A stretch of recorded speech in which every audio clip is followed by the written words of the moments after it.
Kalau kalian datang ke kota kelahiranku dengan menumpang angkutan umum, maka akan tibalah kalian di dekat pasar. Maka kira-kira sekilometer dari pasar akan sampailah di jalan kampungku. Pada simpang kecil ke kanan, simpang yang kelima, membeloklah ke jalan sempit itu. Dan di ujung jalan nanti akan kalian temui sebuah surau.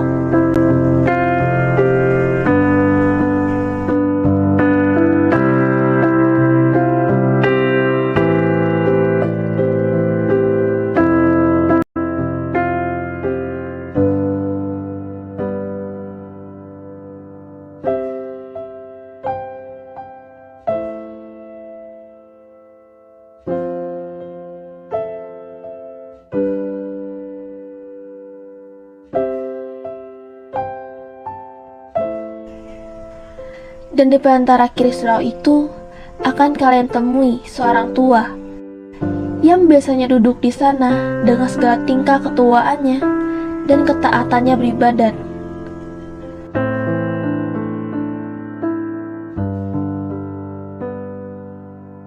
Sudah bertahun-tahun ia sebagai Garin, penjaga surau itu. Orang-orang memanggilnya kakek. Sebagai penjaga surau, kakek tidak mendapat apa-apa. Beliau hidup dari sedekah yang dipungutnya sekali sejumat. Dan sekali setahun, orang-orang mengantarkan fitrah Id kepadanya.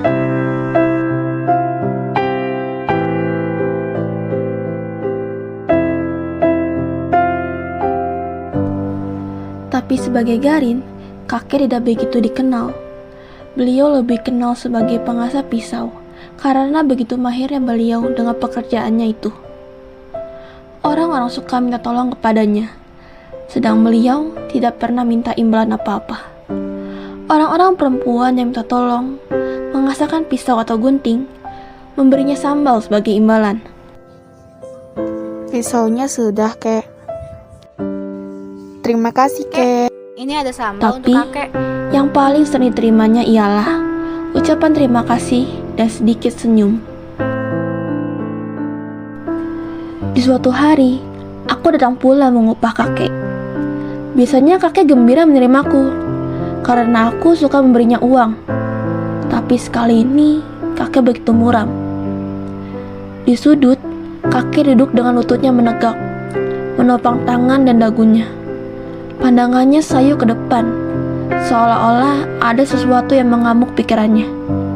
Sebuah kaleng susu yang berisi minyak kelapa, sebuah asahan halus, serabut kelapa, dan pisau cukur tua berserakan di sekitar kaki kakek. Itu pisau siapa, Kek? Ajo Sidi. Ajo Sidi, si pembual itu. Yah, kurang ajar ya. Mudah-mudahan pisau cukur ini yang sudah kuasap tajam-tajam ini menggorok tenggorokannya. Kenapa kakek marah-marah? Marah? Ya, kalau aku masih muda dulu. Tapi sekarang aku sudah tua. Orang tua menahan ragam. Sudah lama aku tak marah-marah lagi. Takut akan imanku rusak karenanya. Sudah begitu lama aku berbuat baik, beribadat, bertakwa kepada Tuhan. Sudah begitu lama aku menyerahkan diri kepadanya. Dan Tuhan akan mengasihi orang yang sabar dan tawakal. Bagaimana katanya, Kek? Kau kenal aku bukan?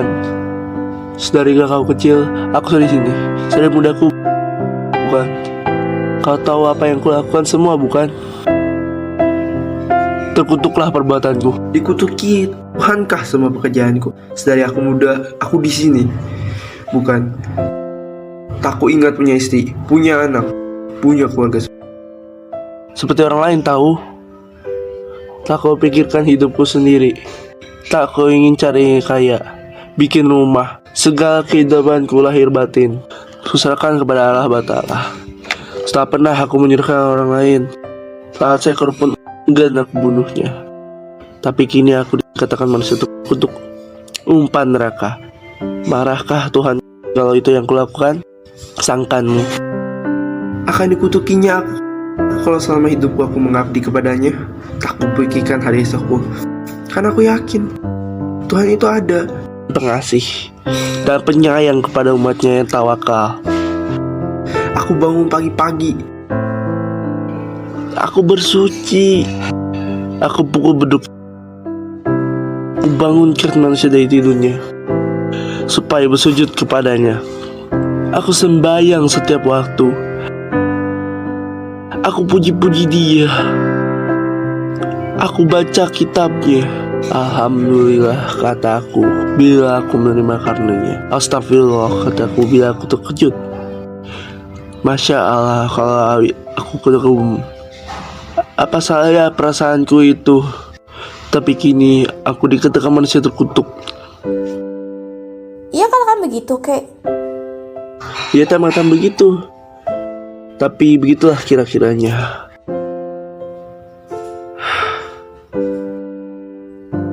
Bagaimana ceritanya? baik. Jadi begini cerita si pembual itu.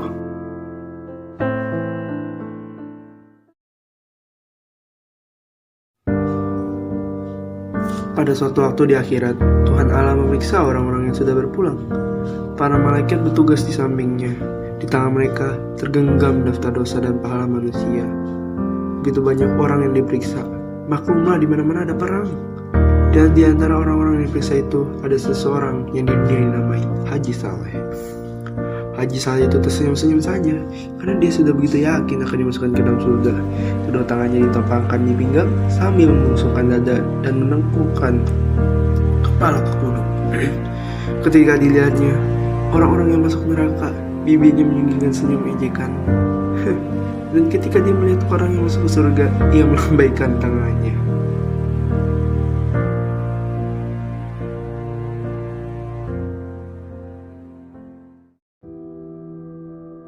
Engkau?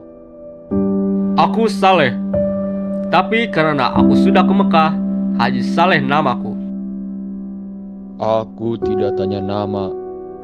Nama bagiku tak perlu. Nama hanya buat engkau di dunia. Iya Tuhanku. Apa kerjamu di dunia? Aku menyembah Engkau selalu Tuhanku. Lain, Setiap hari, setiap malam, bahkan setiap masa, aku menyebut-nyebut namamu. lain, Ya Tuhanku, tak ada pekerjaanku selain daripada beribadat menyembahmu, menyebut-nyebut namamu, bahkan dalam kasihmu ketika aku sakit, namamu menjadi buah bibirku juga. Dan aku selalu berdoa mendoakan kemurahan hatimu yang menginsafkan umatmu. lain, Haji Saleh tak dapat menjawab lagi. Ia telah menceritakan segala yang ia kerjakan, tapi ia insaf. Pertanyaan Tuhan bukan asal bertanya saja. Tentu ada lagi yang belum dikatakannya. Tapi menurut pendapatnya, ia telah menceritakan segalanya. Ia tak tahu lagi apa yang harus dikatakannya. Ia termenung dan mendeburkan kepalanya. Api neraka tiba-tiba mengawarkan kehangatannya ke tubuh Haji Saleh, dan ia menangis. Tapi setiap air matanya yang mengalir diisap kering oleh hawa panas neraka itu. lain lagi. Sudah hambamu ceritakan semuanya, oh Tuhan yang maha besar, lagi pengasih dan penyayang, adil dan maha tahu. Tak ada lagi. Anu Tuhanku, aku selalu membaca kitabmu. Lain, Sudah kuceritakan semuanya, oh Tuhanku. Tapi kalau ada yang lupa aku katakan, aku pun bersyukur, karena Engkaulah maha tahu. sungguh tidak ada yang kau kerjakan lagi selain yang kau ceritakan tadi. Ya, itu semuanya Tuhanku. Masuk kamu.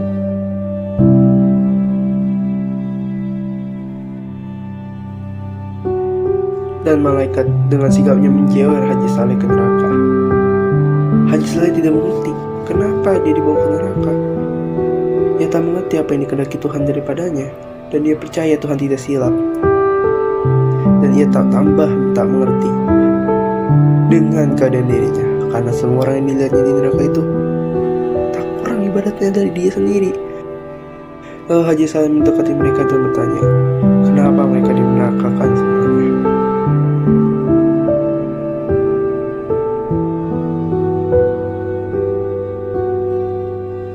Bagaimana Tuhan kita ini?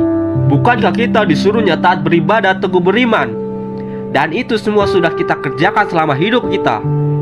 Tapi kini kita dimasukkannya ke neraka. Ini sungguh tidak adil. Padahal aku telah 14 kali ke Mekah dan berkelas syekh. Memang tak adil. Kita harus bilang ke Tuhan kalau Tuhan telah salah memasukkan kita ke neraka.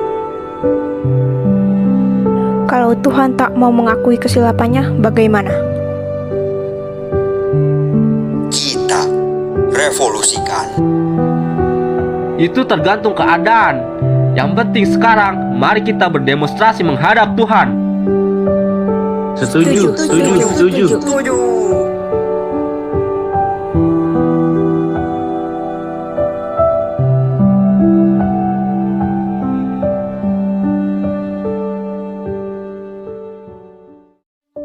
Kalian mau apa?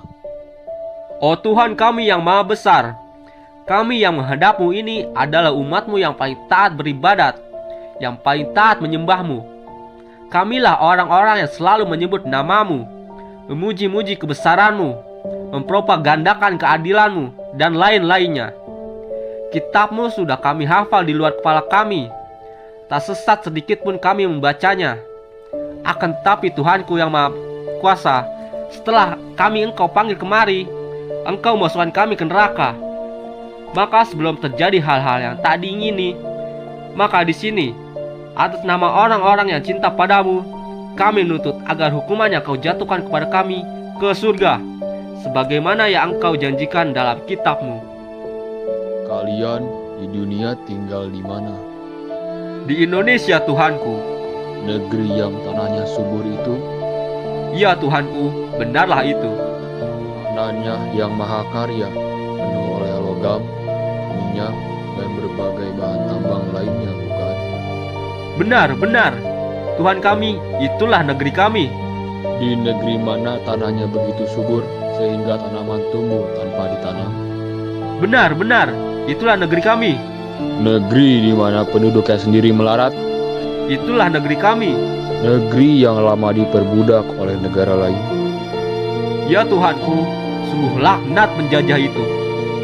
Dan hasil tanammu mereka yang mengeruknya dan diangkut ke negerinya, bukan? Benar Tuhanku, tapi bagi kami soal harta benda itulah tidak penting. Menyembah dan memuji Engkau adalah nomor satu bagi kami. Berarti kalian rela tetap melarat, bukan? Benar, kami rela sekali Tuhanku. Karena kerelaanmu itu, anak cucumu tetap juga melarat, bukan? Sungguh pun anak cucu kami itu melarat, tapi mereka semua pintar mengaji. Kitabmu mereka hafal di luar kepala. Tapi seperti kalian juga, apa yang dibaca dan disebutnya tidak dimasukkan ke hati, bukan? Ada Tuhanku. Kalau ada, kenapa kalian biarkan dirimu melarat hingga anak cucumu teraniaya semua? Sedangkan harta bendamu dibiarkan orang lain mengambilnya untuk anak cucu mereka. Dan engkau lebih suka berkelahi dengan sama kamu, saling menipu, saling memeras.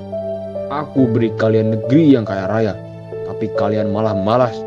Kalian lebih suka beribadat saja, karena beribadat tidak mengeluarkan peluh, tidak membanting tulang. Sedang aku menyuruh engkau semuanya beramal kalau engkau miskin.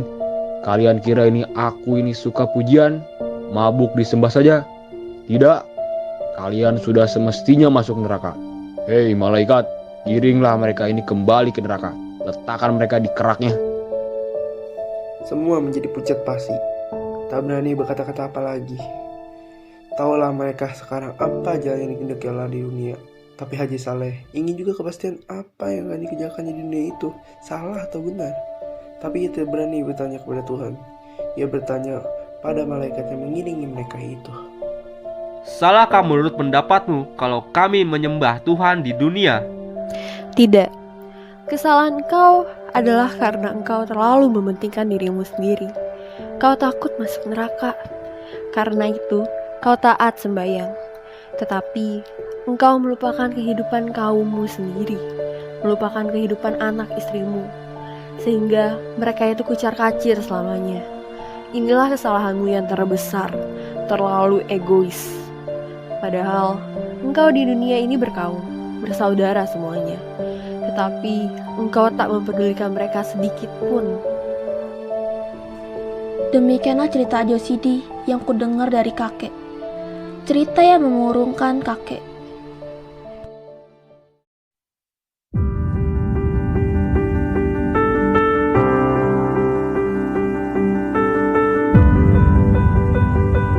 Pagi, mau kemana buru-buru sekali? Mau menjenguk, kamu mau ikut tidak? Hah? Menjenguk siapa dulu? Kakek. Hah? Kakek? Ya, tadi subuh kakek kedapatan meninggal dunia di surau dan yang mengerikan sekali. Ia menggorok lehernya dengan pisau cukur. Astaga, Ajus ini punya gara-gara.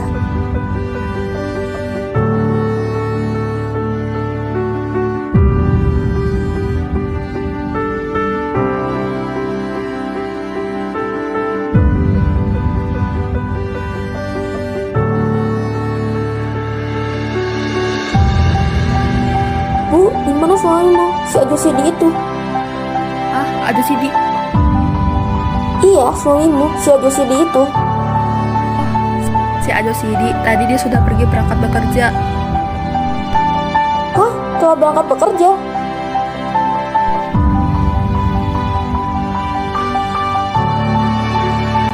Apa dia tahu kakek telah meninggal? Tadi si Ajo Sidi sudah meninggalkan pesan kepadaku agar dibelikan buku kayu kafan untuk kakek. Hanya begitu saja? Iya. Ya sudahlah, terima kasih, aku pamit. Sekarang, kakek telah tiada. Dan tinggal surau itu tanpa penjaganya. Jika kalian datang sekarang, hanya akan kalian jumpai gambaran yang mengesankan, suatu kesucian yang bakal roboh.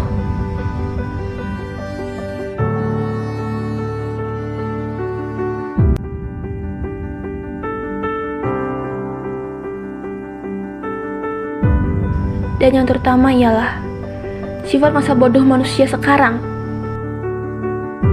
yang tak hendak memelihara apa yang tidak dijaga lagi.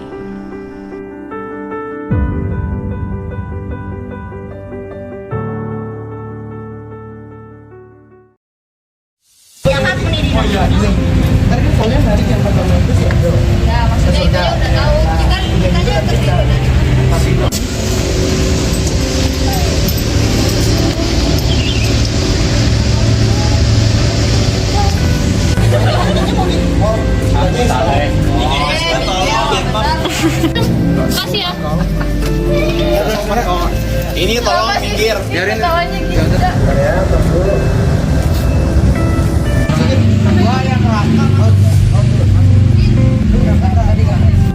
Enggak. Ntar ya, tunggu. Aduh, punggung gue sakit. Nanti tunggu aba-aba dari gue. Boleh jalan sekarang guys.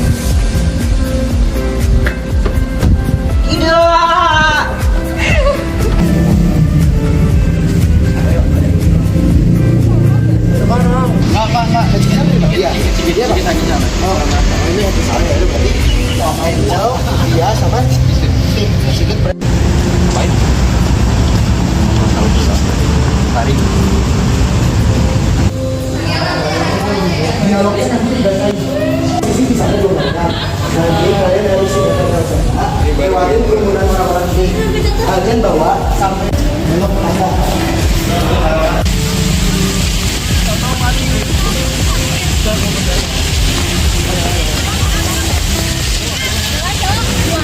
Kavin lo, ini ada sedikit mungkin bagi saya. Ini yang satu ya.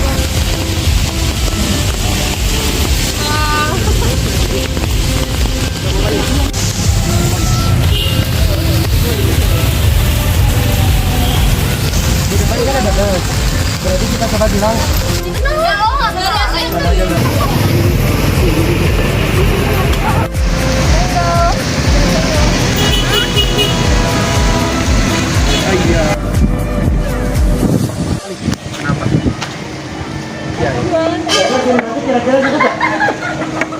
Kek, pisaunya sudah, Kek.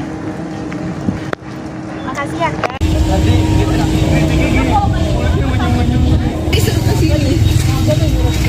Sidi, Ngomong.